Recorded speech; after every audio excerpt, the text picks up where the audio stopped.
Hello ചെങ്ങായിമാരെ, welcome to Frames and Flavours. എല്ലാവരും അടിപൊളിയായി ഇരിക്കുന്നില്ലേ?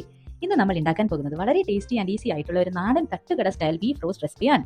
വീഡിയോ സ്കിപ്പ് ചെയ്യാതെ ഒന്ന് കണ്ടേക്കണേ. ഈ വീഡിയോ ഇഷ്ടപ്പെട്ടാൽ ലൈക്ക് ചെയ്തേക്കണേ. കൂടുതൽ രുചികരമായ വിഭവങ്ങൾക്കായി ചാനൽ സബ്സ്ക്രൈബ് ചെയ്യാനും ആ ബെൽ ഐക്കണിൽ ഓൾ ഓപ്ഷൻ ക്ലിക്ക് ചെയ്യാനും മറക്കല്ലേ. അപ്പം നമുക്ക് ഉണ്ടാക്കിയാലോ? ഈ റോസ്റ്റ് ഉണ്ടാക്കാനായി ഞാൻ ഇവിടെ 1/2 കിലോ ബീഫ് എടുത്തിട്ടുണ്ട്. ഇതൊന്ന് നന്നായി കഴുകിയിട്ട് കുക്കറിൽ ഇട്ട് കൊടുക്കാം. വേണ്ടതാണ് ചെറിയ ഉള്ളി. ഞാൻ ഇവിടെ 8 ചെറിയ ഉള്ളി ചേർക്കുന്നുണ്ട്. പിന്നെ ആവശ്യമുള്ളതാണ് ഇഞ്ചി വെളുത്തുള്ളി പേസ്റ്റ്. ഞാൻ ഇവിടെ 1 ടീസ്പൂൺ ഉപയോഗിക്കുന്നുണ്ട്. 2 പച്ചമുളക് കൂടി ചേർക്കുന്നുണ്ട്. നിങ്ങൾ ആ എരിവിനനുസരിച്ച് കൂട്ടുകയോ കുറയ്ക്കുകയോ ചെയ്യാവുന്നതാണ്. കുറച്ച് കറിവേപ്പില കൂടി ചേർക്കാം. ഇനി ഇതിലേക്ക് 1 ടീസ്പൂൺ മുളക് പൊടി, കാശ്മീരി മുളക് പൊടിയാണ് ഉപയോഗിക്കുന്നത്. 1/2 ടീസ്പൂൺ മഞ്ഞൾപ്പൊടിയും 1 ടീസ്പൂൺ മല്ലിപ്പൊടിയും ചേർത്ത് കൊടുക്കാം. ആവശ്യത്തിനുള്ള ഉപ്പ് കൂടി ചേർത്ത് കൊടുക്കാം. ഇനി അതിലേക്ക് വേണ്ടതാണ് 1 കഷ്ണം പട്ട, 3 ഗ്രാമ്പു, 2 ഏലക്കായും. നിങ്ങൾ ബീഫ് വെക്കുമ്പോൾ ഇത് ചേർക്കാറുണ്ടോ? കമന്റ് ചെയ്യണേ. 1/4 ടീസ്പൂൺ കുരുമുളക് പൊടി കൂടി ചേർത്ത് കൊടുക്കാം. ഇതെല്ലാം ഇനി ഒന്ന് നന്നായി മിക്സ് ചെയ്തെടുക്കണം. ഞാൻ എല്ലാം നല്ലതുപോലെ മിക്സ് ചെയ്തെടുത്തിട്ടുണ്ട്. ഒരു ഹാഫ് ആൻ അവർ വെക്കുന്നതായിരിക്കും ഏറ്റവും നല്ലപോലെ ബീഫിലെ മസാലയൊക്കെ പിടിച്ചിട്ടുണ്ടാവും. ഇനി ഇതിലേക്ക് 1/2 കപ്പ് വെള്ളം കൂടി ചേർക്കുന്നുണ്ട്. ബീഫിൽ നിന്നും വെള്ളം ഇറങ്ങുന്നത് കൊണ്ട് അധികം ഒഴിച്ചു കൊടുക്കേണ്ട ആവശ്യം വരുന്നില്ല. ഇനി കുക്കർ അടച്ചൊരു 7 വിസിൽ വരുന്നത് വരെ വെയിറ്റ് ചെയ്യാം. ഞാനിപ്പം ഫ്ലെയിം മീഡിയത്തിലാണ് വെച്ചിട്ടുള്ളത്. ഇതെല്ലാം നല്ലതുപോലെ ഒന്ന് വേവിച്ചെടുക്കണം. ബീഫിന് പല വേവായിരിക്കും, അപ്പൊ നിങ്ങൾ യൂസ് ആക്കുന്ന ബീഫിനനുസരിച്ചിട്ട് വേവിക്കാവുന്നതാണ്. കുക്കറിന്റെ പ്രഷർ എല്ലാം നല്ലതുപോലെ പോയിട്ടുണ്ട്. എന്നിട്ട് മാത്രമേ ഓപ്പൺ ചെയ്യാൻ പാടുള്ളൂ. നമുക്കിതൊന്ന് തുറന്നു നോക്കാം. കൊള്ളാലോ, ബീഫ് നല്ലതുപോലെ വെന്തിട്ടുണ്ട്. ഇങ്ങനെ തന്നെ ഇതിന്റെ ഗ്രേവി സൂപ്പ് പോലെ കുടിക്കാവുന്നതാണ്. വളരെ ടേസ്റ്റിയാണ് കേട്ടോ. ഇനി നമുക്ക് ഇതിന് വേണ്ടിയിട്ടുള്ള മസാല ഒന്ന് തയ്യാറാക്കാം. അടുപ്പത്ത് ഒരു പാൻ വെച്ച് ഒന്ന് ചൂടായി വരുമ്പോൾ അതിലേക്ക് 2 ടേബിൾ സ്പൂൺ വെളിച്ചെണ്ണ ചേർത്ത് കൊടുക്കാം. വെളിച്ചെണ്ണ ഒന്ന് ചൂടായി വരുമ്പോൾ അതിലേക്ക് 1 ടീസ്പൂൺ പെരുംജീരകം ഒന്ന് ഇട്ട് കൊടുത്ത് പൊട്ടിച്ചെടുക്കണം. ആ സമയത്ത് ഇതിലേക്ക് ഒരു 10 ചെറിയ ഉള്ളി മുറിച്ചത് ചേർത്ത് കൊടുക്കാം. ചെറിയ ഉള്ളി ഒന്ന് കളർ മാറുന്നത് വരെ വഴറ്റിയെടുക്കാം.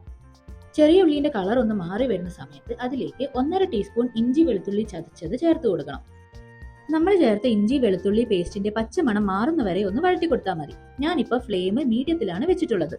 ഒന്ന് വഴണ്ടു വരുന്ന സമയത്ത് ഇതിലേക്ക് ലേശം കറിവേപ്പില കൂടി ചേർത്ത് കൊടുക്കാം. ഒന്ന് ഇളക്കിയതിനു ശേഷം ഇതിലേക്ക് 1/2 ടീസ്പൂൺ ചില്ലി ഫ്ലേക്സ് ചേർത്ത് കൊടുക്കുന്നുണ്ട്. ചില്ലി ഫ്ലേക്സ് ഓപ്ഷണൽ ആണ്, വേണ്ടെങ്കിൽ ഒഴിവാക്കാവുന്നതാണ്. ഞാനൊരു ഫ്ലേവറിന് വേണ്ടി ചേർത്തേ ഉള്ളൂ. കൂടെ തന്നെ 1/2 ടീസ്പൂൺ മീറ്റ് മസാലയും 1 ടീസ്പൂൺ മല്ലിപ്പൊടിയും ചേർത്ത് കൊടുക്കാം. ഫ്ലെയിം ലോയിൽ വെച്ച് തന്നെ പൊടികൾ ചേർക്കുന്നതായിരിക്കും എപ്പോഴും നല്ലത്. പൊടികളുടെ പച്ചമണം മാറുന്നവരെ ഒന്ന് ഇളക്കി കൊടുക്കണം.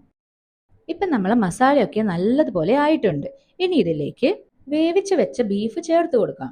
മസാലയായിട്ട് നല്ലതുപോലെ ഒന്ന് ഇളക്കി കൊടുത്തതിന് ശേഷം അടച്ചു വെച്ച് വേവിച്ചെടുക്കാം. നല്ലതുപോലെ ഗ്രേവി ഒന്ന് വറ്റി വരട്ടെ. ഒരു 5 മിനിറ്റ് അടച്ചു വെക്കണം.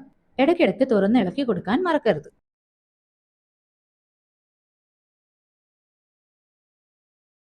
അത്യാവശ്യം ഗ്രേവിയൊക്കെ വറ്റി വന്നിട്ടുണ്ട്. നെയ്യ് തെളിഞ്ഞു വന്നിട്ടും ഉണ്ട്. ഈ സമയത്ത് ഗ്രേവിയുടെ ഉപ്പൊന്ന് നോക്കുന്നത് നല്ലതായിരിക്കും. ആവശ്യമുണ്ടെങ്കിൽ ചേർത്ത് കൊടുക്കാം. എനിക്ക് ലേശം ഉപ്പ് കുറഞ്ഞതുപോലെ തോന്നിയത് കൊണ്ട് ഞാൻ ചേർത്ത് കൊടുക്കുന്നുണ്ട്. ഒന്ന് ഇളക്കി യോജിപ്പിക്കാം.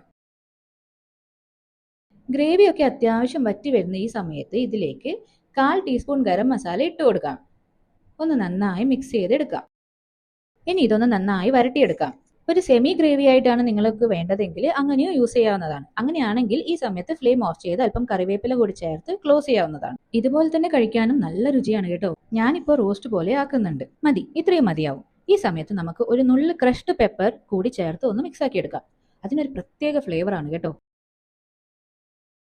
ഇനി തട്ടുകടയിൽ കിട്ടുന്നത് പോലെ ബീഫ് റോസ്റ്റിന് വേണ്ടിയിട്ട് ഞാൻ ഇവിടെ ഒരു 1/2 പീസ് ഉള്ളി ഒന്ന് മുറിച്ച് ചേർത്ത് കൊടുക്കുന്നുണ്ട്. ആ മസാലയിൽ ഉള്ളി തിന്നുന്ന സമയത്ത് നല്ല ക്രഞ്ചി ആൻഡ് ടേസ്റ്റി ആയിട്ട് ഉണ്ടായിരിക്കണം. സവാള അധികം സോഫ്റ്റ് ആവേണ്ട ആവശ്യമില്ല. അത് കടിക്കുന്ന സമയത്ത് നല്ല ക്രഞ്ചി ആയിട്ട് ഉണ്ടാവണം. അവസാനമായിട്ട് കുറച്ച് കറിവേപ്പില കൂടി ചേർത്ത് കൊടുക്കാം. ഇനി ഗ്യാസ് ഓഫ് ചെയ്യാം. നിങ്ങൾ ബീഫ് റോസ്റ്റ് ഇങ്ങനെയാണോ ഉണ്ടാക്കുന്നത്? അല്ലെങ്കിൽ തീർച്ചയായും ഇത് ഒരിക്കൽ ട്രൈ ചെയ്ത് നോക്കൂ. നല്ല പൊറോട്ടന്റെ കൂടെ ഇത് മാത്രം മതിയാവും. തീർന്നറിയില്ല. എന്തായാലും ട്രൈ ചെയ്ത് നോക്കിയിട്ട് നിങ്ങൾ അഭിപ്രായം ഒന്ന് കമന്റ് ബോക്സിൽ ഇടണേ. വളരെ ടേസ്റ്റ് ആയിട്ടുള്ള ഒരു ബീഫ് റെസിപ്പിയാണ് കേട്ടോ. ഈ വീഡിയോ ഇഷ്ടമായെങ്കിൽ ലൈക്ക് ചെയ്യാനും വീഡിയോ ഫ്രണ്ട്സിനും ഫാമിലിക്കും ഷെയർ ചെയ്ത് കൊടുക്കാനും മറക്കരുത്. രുചികരമായ മറ്റു റെസിപ്പികൾക്ക് വേണ്ടി നമ്മുടെ frames and flavours channel subscribe ചെയ്യാനും മറക്കരുത്. അടുത്ത ഒരു കിടിലൻ വീഡിയോ ആയി ഞാൻ വരാം. അപ്പൊ ശരി.